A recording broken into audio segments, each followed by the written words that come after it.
temps pour accueillir cette deuxième étape Kigali-Muhanga, la plus courte de cette édition, 44 km 100, et ça commence à grimper.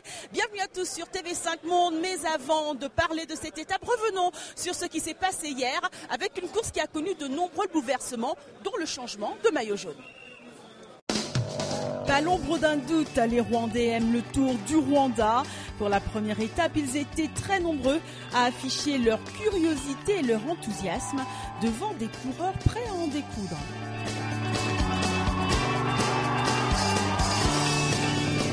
La première étape Kigali-Niagatare a plutôt mal commencé pour l'Afrique du Sud. Le vélo de Reinhard Butler lâche. Problème de dérailleur, la chaîne ne répond plus. Le coureur de la nation arc-en-ciel devra patienter. La réparation semble plus longue que prévu. Un incident mécanique qui lui coûtera très cher car Reinhard Butler termine bon dernier à plus de 26 minutes du leader.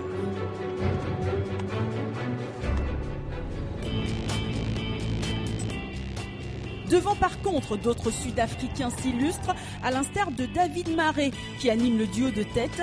Un duo de tête pris en chasse, rattrapé et déposé par le jeune Érythréen Kudus Merawi qui accélère pour engranger des points au troisième sommet avant de relâcher son effort.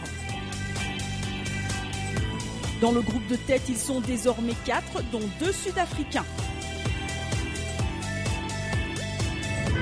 Mais David Marais explose et encourage son coéquipier à partir, pendant que derrière, un autre Sud-Africain, Shaun Ward, qui est sorti du peloton, arrive en trombe. L'arrivée se dispute au sprint, un sprint remporté par l'Érythréen Kudus Merawi. Rémi Pelletier-Roy perd son maillot jaune, malgré les efforts fournis dans les derniers kilomètres. Je croyais presque que c'était perdu, mais quand j'ai vu que c'était à 12 secondes, mon coéquipier qui avait travaillé toute la journée m'a dit hey, attaque à 3 km. J'ai attaqué, je me suis rendu, alors j'espère pas avoir trop perdu de temps. Shaun Ward est en jaune et au classement général, René Pelletier-Roy est 5e.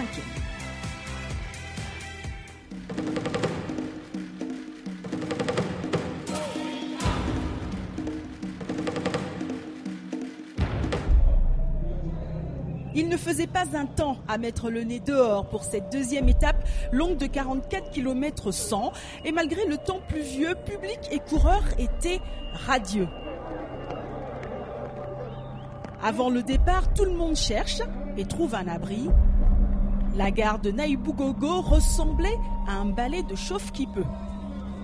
Ce sont 65 coureurs qui ont pris le départ de cette étape. L'Algérien Nabil Baz étant non partant. 4 km après le départ, déjà une première côte. Julien Lipone prend les devants. Les coureurs de l'équipe française Reine Blanche ne se sont pas encore illustrés depuis le démarrage du Tour. Voilà donc l'occasion. Julien Lipone est suivi par le Kényan Paul Agorir. Les deux hommes comptent 10 secondes sur le peloton. Un peloton qui grignote petit à petit ces secondes. L'échappée n'aura duré que 5 km. Frustré d'avoir perdu son maillot jaune la veille, Rémi Pelletier-Roy accélère à l'approche du deuxième sommet que le Québécois franchit le premier.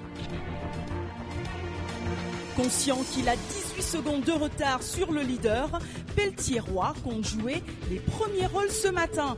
Ils sont 6 en tête, un groupe mené par le Kényan John Muyan Djoroje, 17e au général à 53 secondes du leader qui n'a pas encore réagi. Rémi Pelletier-Roy accélère une nouvelle fois. Gros travail du coureur de l'équipe québécoise qui n'a qu'une idée en tête et qui est pris en chasse par le Sud-Africain Lit Darren, un lieutenant du maillot jaune, 9e au général. Après quelques kilomètres, le groupe de tête se reforme. Il est à 35 secondes du peloton.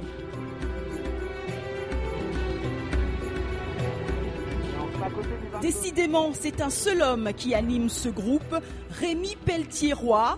Il attaque, il accélère, il prend les relais.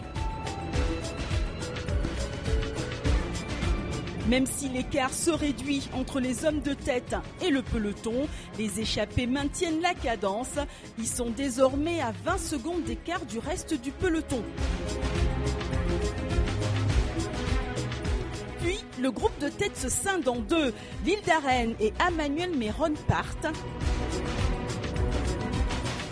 Emmanuel Méron qui attend sagement dans la roue du Sud-Africain qui aimerait bien qu'il prenne le relais.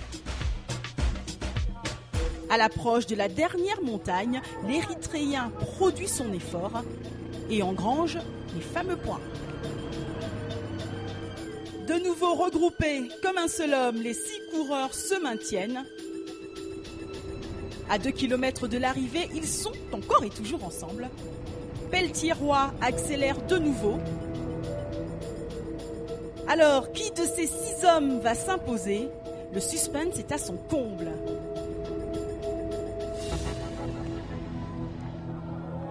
Et c'est finalement Emmanuel Méron, l'Érythréen, qui l'emporte,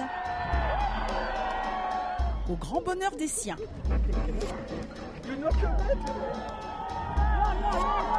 Arrivé 16e, Sean Howard sait qu'il a perdu le maillot jaune. Magnifique victoire d'étape pour Emmanuel Méron. Le Sud-Africain l'Île-d'Arène est 2e. Pelletier-Roy finit dans le même temps, ce qui lui permet de récupérer le maillot jaune.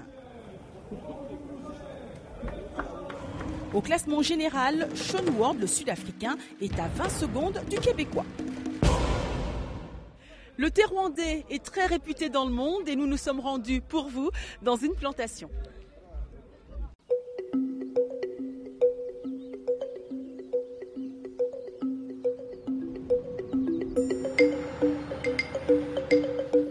La cueillette du thé est ici un rituel. Tous les jours, à 6h du matin, nous venons ici, dans les plantations. Nous y restons jusqu'à 10h, 11h. Ici, le volume récolté est important car nous sommes payés au poids. C'est une usine de transformation qui nous achète nos récoltes.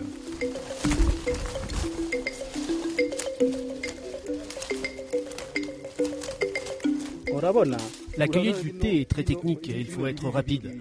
Rapide pour sélectionner les bonnes feuilles et surtout ne pas prendre les mauvaises. Car ici, le thé est connu pour ses qualités gustatives. Nous devons absolument respecter cette qualité.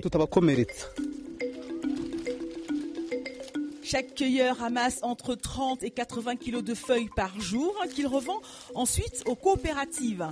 Pour produire 1 kilo de thé, un peu plus de 4 kilos de feuilles de thé sont nécessaires. Et pour réussir à en cueillir un maximum, chacun a son petit secret.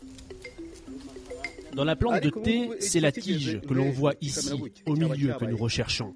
C'est la plus fine, mais surtout la plus généreuse en arôme. Nous récoltons les feuilles de thé toute l'année.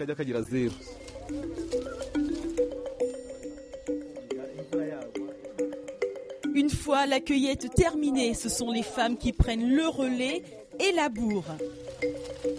Et puis, les enfants donnent aussi un coup de main. La cueillette de thé, une affaire nationale au Rwanda.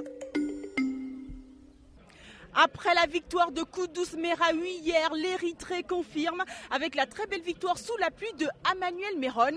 Et puis, le Québécois Rémi Pelletier-Roy récupère son maillot jaune. À demain, salut!